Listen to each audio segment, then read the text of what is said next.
rangkaian kata-kata hikmah daripada beliau.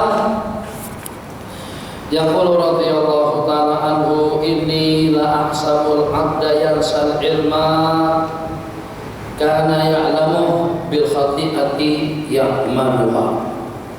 Sesungguhnya aku menduga seorang hamba, seseorang melupakan ilmu pengetahuan yang dia ketahui itu atas kemaksiatan yang dia lakukan. Tuh, kadang-kadang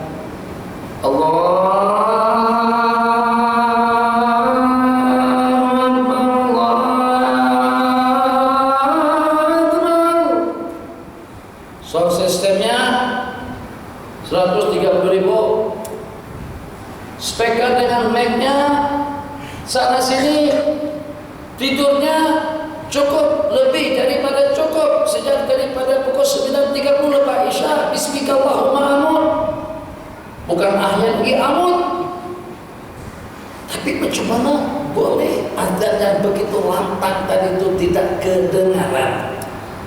Jadi kata ulama kita dahulu, tidak ada dengan satu amalan baik, tidak ada dengan satu tuntutan agama yang terabaikan oleh seseorang melainkan karena dosa kesalahan yang dilakukannya.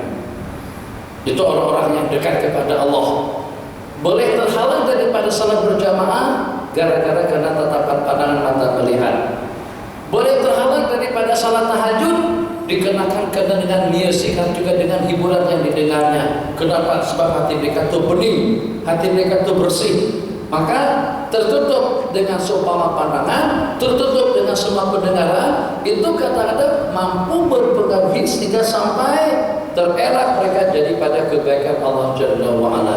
Dua yang istilahkan seperti itu. Satu, tidak akan mungkin atau senantiasa selalu ilmu itu terlupakan oleh seseorang setelah dia membaca, mengaji dan mempelajarinya, dikenakan karena dosa kesalahan yang dia lakukan.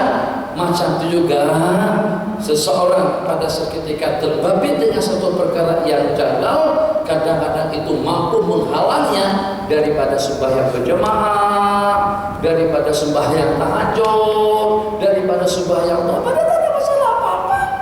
Tuhan tadi dia sehat, makan cukup, tidur cukup, keperluan cukup, duit banyak, penghasilannya, keuntungannya, jaringan bisnis di sana sini. Alhamdulillah. Apa lagi? Asalnya datuk dulu. Yang mana itu? Yang mana yang duluan? Datuk dulu. Lepas datuk baru Tan Sri. Datuk Sri. Lepas itu Tan Sri. Lepas Tan Sri Tun. Lepas Tun mati ya. Coba Teta datang Sri, duit Menteri Keuangan, jabatan wakil timbalan Perdana Menteri, kedudukan pengaruhnya di sana sini, leluasa keilmuan luar biasa hebat, kemewahan hidup tidak perlu ditanyakan, duit tidak terhitung. Tapi kenapa tak boleh datang ke rumah Allah? Tapi kenapa tidak boleh bangun salat subuh berjamaah? Tapi kenapa tidak boleh tahajud? Tapi kenapa tidak boleh berzikir? Jadi kata ulama, itu bukan dikenakan karena dia tidak mau, bukan karena dia tak nak untuk membangkitkan diri kepada aktiviti-aktiviti ibadah, akan tetapi itu diantara daripada kesan buruk, kesalahan, kesilapan, kemungkaran yang tidak mereka sadari. Pam, sesuatu-wenangnya saja bercakap, memberi dan menyalah-nyalakan. Zat saat tidak bersalah, tapi tidak sedar. Misal ketika diri terhalang daripada zikir, dengan seumpama amin pun tak boleh mengucap. Ghairil maghdubi 'alaihim waladdallin.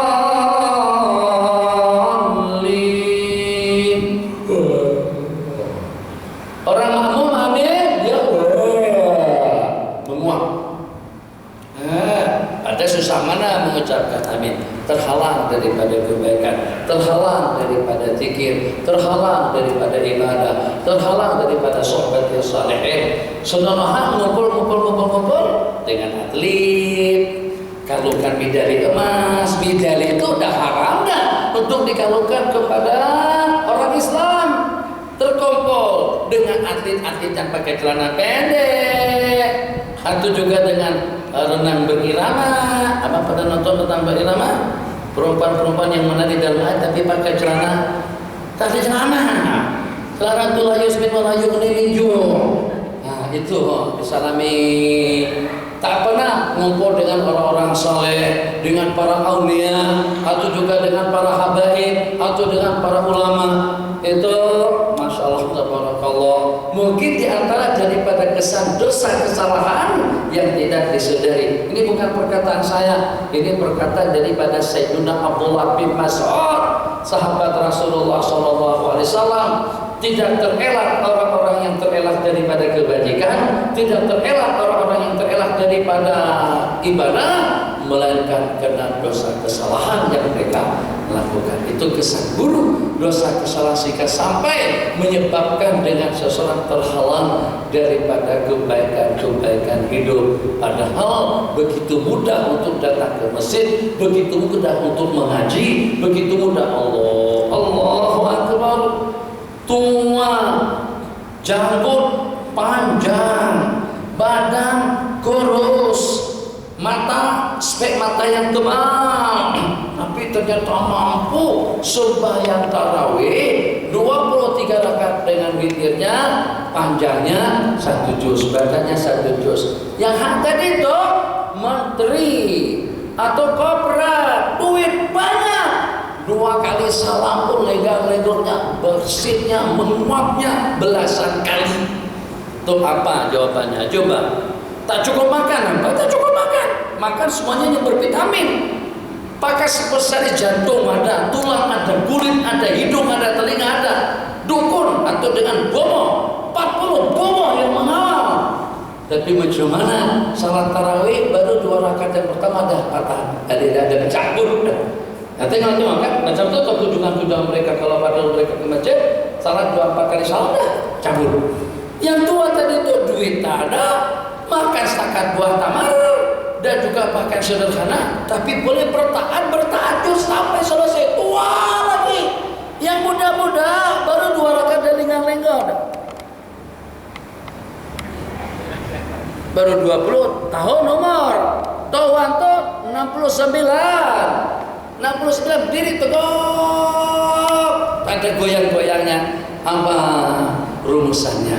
Rumusannya maksiat melemahkan badan, maksiat melemahkan kemampuan, maksiat membuat badan tidak leluasa. Jasmaninya sehat tapi rohaninya bermasalah. Jasmaninya sehat tapi dengan rohaninya telah ditimpa macam-macam atau berbagai jenis penyakit.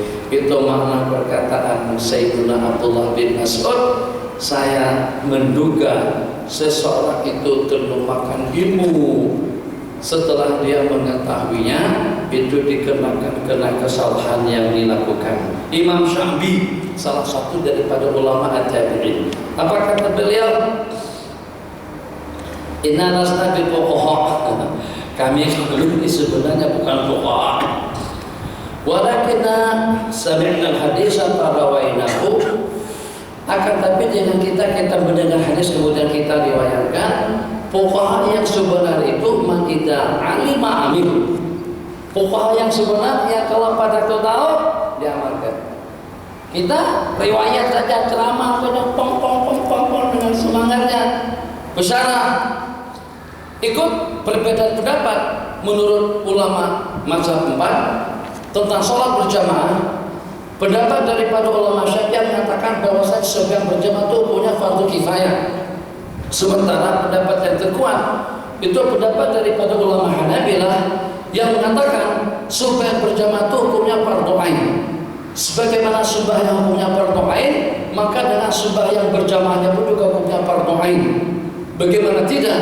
Saat ketika baginda Rasulullah SAW dengan para sahabat berada di medan perang mencabar maut, mencabar melawan kematian, itu pun Allah perintahkan baginda dengan para sahabat untuk melaksanakan sembahyang berjamaah. Fadilat salat berjamaah, cara melaksanakan salat berjamaah, aturan sah, menegur imam, tertibnya, rukun-rukunnya, hukum hakamnya, adab-adabnya, keterangannya, penjelasannya.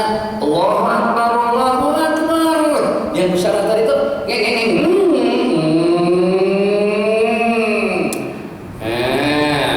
kalau kita nampak pada masa bisyarah tadi itu, Masya Allah, tabarakallah, ini rasanya sejak daripada berapa puluh tahun tidak pernah meninggalkan salat jamaah. Tahu-tahunya seketika bisyarah ataupun juga setelahnya Kiai Maulana Bamba bisyarah bidang spesialisnya itu adalah hukum akam, takhasusnya tentang salat berjamaah. Ternyata pun juga tidak berjamaah.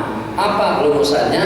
Rumusannya disebabkan karena dosa yang menyekat dan yang menghalang seseorang daripada kebajikan. Wal-iyadu billah. Jadi kami ini kata beliau bukan pokoha yang patut untuk dikatakan al-faqih, salah seorang ulama faqih yang mengamalkan ilmu pengetahuannya. Kami ini tidak lebih daripada MP3, tidak lebih daripada TV, peralatan komunikasi, pandai bercakap, sama dengan lampu menerangi orang-orang tapi membakar diri sendiri.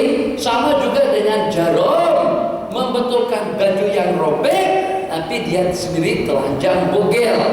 Jarum tak ada baju. Bagi orang berpakaian tapi dia tak ada baju. Boleh kan? Jadi jangan jadi jarum, jadi baju. Bismillahirrahmanirrahim. 15 menit terakhir. Allah, Imam Ma'ruf Al-Karhi. Ini semuanya ulama-ulama hebat nih. Ini semuanya ulama-ulama salaf, semuanya wali-wali Allah, orang-orang yang dekat kepada Allah Jalla wa Ala. Yang dengan salah daripada mereka yustasqa bidzikrihil ghamamu. Bismillahirrahmanirrahim. Idza aradallahu bi'abdin khairan, apabila Allah menghendaki kebajikan kepada seseorang, maka Allah akan bukakan kepadanya pintu amal.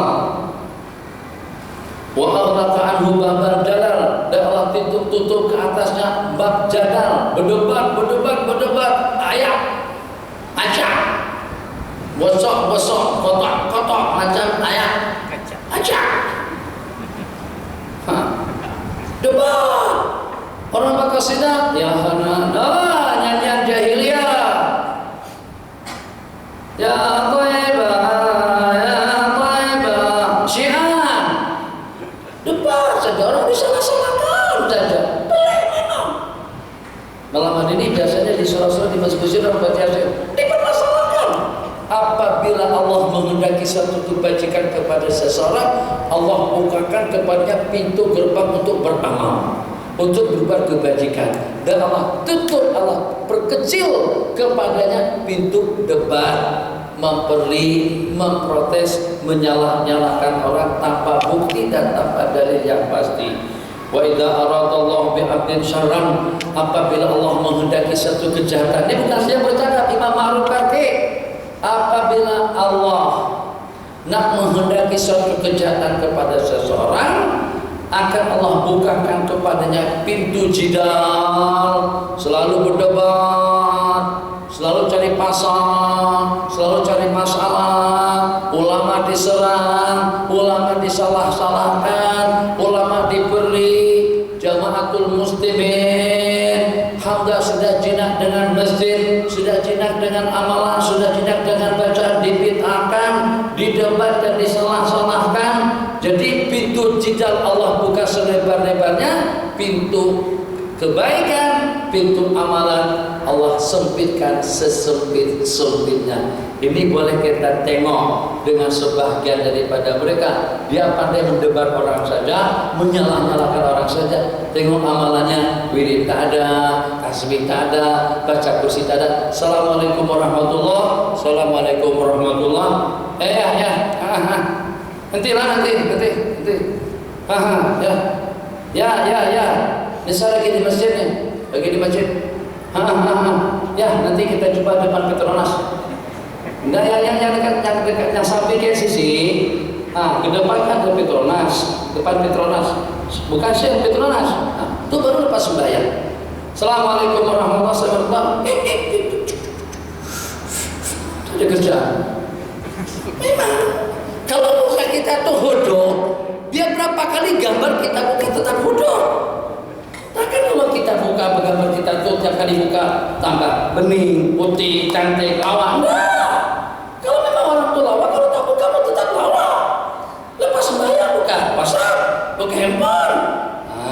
Allah persempit bab ibadah kepadanya dan Allah luaskan bab debat jidal kira kepada orang lain. Itu apa maksudnya? Maksudnya apabila Allah menghendaki kepada seseorang, apabila Allah menghendaki kebaikan kepada seseorang, Allah persempit sesempit-sempitnya bab jidal, debat, protes dan seumpamanya, dan Allah bukakan selebar-lebarnya bab beramal dan berubudiyah kepada Allah. Terakhir, Bismillahirrahmanirrahim, daripada Imam Ibrahim ibn Adham.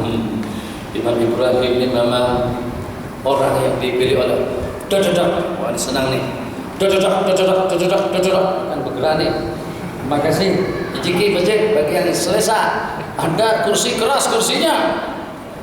Kursi masih lebih elok yang selesa daripada di pejabat. Dododak. Untuk apa? Tombak, panah. Saban hari kerjaan cari rusa, buru binatang. Siapa tuh? Ibrahim bin Adham ini anak seorang menteri, anak seorang sultan. Beliau mendapatkan gelaran Al-Amir Az-Zahid, menteri yang paling zuhud. Anak sultan, bukan anak orang biasa. Kekayaan, kedudukan, jawatan, tahta, harta, wanita, hobi, kesenangan, buru binatang. Subuh-subuh kan bahasa kita kaki berburu, kaki gol, enggak ada kan? Kaki bola, kaki perempuan. Yang tidak betul tuh kaki ayam. Kaki ayam jauh penafsirannya, sebabnya kaki ayam itu orang yang senang makan ayam. Ini kaki ayam tak pakai selera. Jawaban, kaki perempuan berarti orang yang gila dengan perempuan. Kaki makan berarti yang tergila-gila dengan makan. Kami sebut tergila-gila. Ketagihan. Kita sini sebut kaki donat misalnya, atau kaki kambing. Kalau kaki kambing, senang kambing. Kaki kambing. Tapi kenapa kaki ayam itu lari jauh maknanya? Sebetulnya kaki ayam orang senang makan ayam. Itu yang saya tak paham. Yang kedua, Cina buta. Tak paham juga. Kenapa Cina yang buta? Padahal yang buta itu Melayu. Cina jadi mangsa. Membabi buta. Itu tak apalah, kita perumpamakan seperti babi, itu cerita lain. Kembali, Allahu Akbar. Jadi sebenarnya buru binatang itu kesenangan. Bapak. Pada suatu ketika kedengaran suara daripada pelana yang pada saat ketika itu handphone tak ada, MP3 tak ada, semua peralatan komunikasi zaman kita itu belum ada di zaman mereka. Ini cerita pada abad ketiga dan keempat. Apa bunyinya? Teguran daripada pelana, alihada khuliqta am lihada umirta. Apakah untuk yang semacam ini kamu diciptakan, atau untuk yang semacam ini kamu diperintah oleh Allah? Jadi bahasa sana cuek saja, cuek. Bahasa kita sini cuek, tak kisah, tak hirau, tak peduli, cuek saja. Suara jin nih kali, suara ifrit, teguk-teguk aku, terus saja, dududak, berbunyi lagi. Alihada khuliq, untuk begini kan kamu diciptakan oleh Allah? Untuk berburu kan kamu diperintahkan? Kita diperintahkan untuk ibadah, bukan untuk main bola sepak. Sepanjang waktu badminton saja sampai bergerak datu lagi, datu badminton, tuh kaki badminton. Sama dari bola, di rumah pun bola juga. Dak. Jadi rumah tuh bola, Maradona, Rivaldo, Ronaldo semuanya penuh. Nanti sama Ronaldo dengan Rivaldo hari kiamat. Aku tak pernah main bola sepak, aku hanya menggamari mereka saja. Betul kata mereka, tapi kamu mencintai mereka. Orang yang cinta kamu bersama mereka nanti dia pada hari kiamat. Allahu Akbar. Alihada khuliq, untuk kali ketiga, Apakah untuk begini kamu diciptakan oleh Allah? Apakah untuk yang seperti ini kamu diperintahkan? Akhirnya beliau pun turun daripada tunggangan dan sadar secara serta-merta ini memang betul-betul peringatan daripada Allah Subhanahu wa ta'ala. Jadi saat ketika beliau berjalan, meneruskan perjalanan, terjumpa seorang fakir miskin. Abang, minta maaf, abang tanggalkan pakaianmu, abang ambil pakaianku, naik dan manfaatkan atau gunakan kudaku, dan aku pakai pakaian abang. Sehingga Imam Ibrahim Ibni Adham menjadi salah seorang ulama yang paling zuhud, anak meraja, seorang menteri tapi zuhud. Dan diantara daripada anugerah yang Allah berikan kepada beliau tidak terhitung banyaknya. Pada suatu ketika pernah dalam satu perjalanan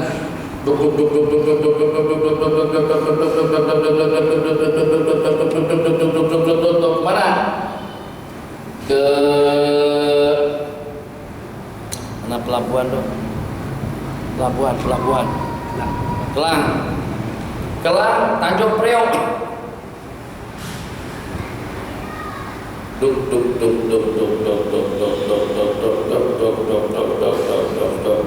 Kapal pun berhenti. Tapi kata nahkoda bayar dulu baru boleh naik. Jadi kita benci minta maaf, saya tak bawa duit. Bukan tak bawa duit, tak ada duit langsung. Jadi kata susah mana, bagilah naiklah. Ini orang nak ke masjid, bawa songkok, bawa sorban, santai bawa sejadah. Nah pergi masjid, nah kita di jalan jauh, naik gunung, berhentilah aja dia naik kereta kita. Nah susah mana? Kecuali kalau nampak kelihatan meragukan dan membimbangkan, kayaknya kumpulan teroris nah itu sampai berhenti. Seperti malam-malam kan kadang-kadang ada orang Hindu taburkan paku atau seperti apa supaya kita mancing, itu cerita lain. Ini nampak kelihatan meyakinkan, bawalah aja dia naik datang ke masjid. Jadi pada saat ketika itu kata mereka kena bayar dulu. Kata saya tidak punya. Akhirnya bilang ya Allah, mereka ini menginginkan sesuatu yang tidak aku miliki sekarang ini. Jadikanlah pasir, batu-batu kerikil yang ada di sini menjadi dinar dan dirham. Robah bang, robah Allah jadikan dinar dan dirham. Beli satu aja bang, satu aja. Dari kumpulan duit yang banyak tadi itu, ambil satu aja. Nih, nah udah. Ini tambang yang awak inginkan daripada saya. Yang sebenarnya bukan tinggalkan. Kenapa? Karena zuhud. Ulama-ulama kita, ulama dahulu, ulama sekarang lain ceritanya. Ulama dahulu zuhud, ulama sekarang zuhud juga.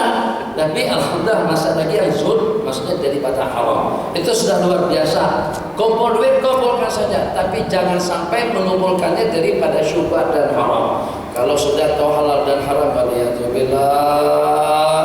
Kullu lahmin nabata min sa'tin fanaru aula bih. Tiap perut, darah, daging yang berasalkan daripada haram, maka api nerakalah yang akan membakarnya nanti pada hari kiamat.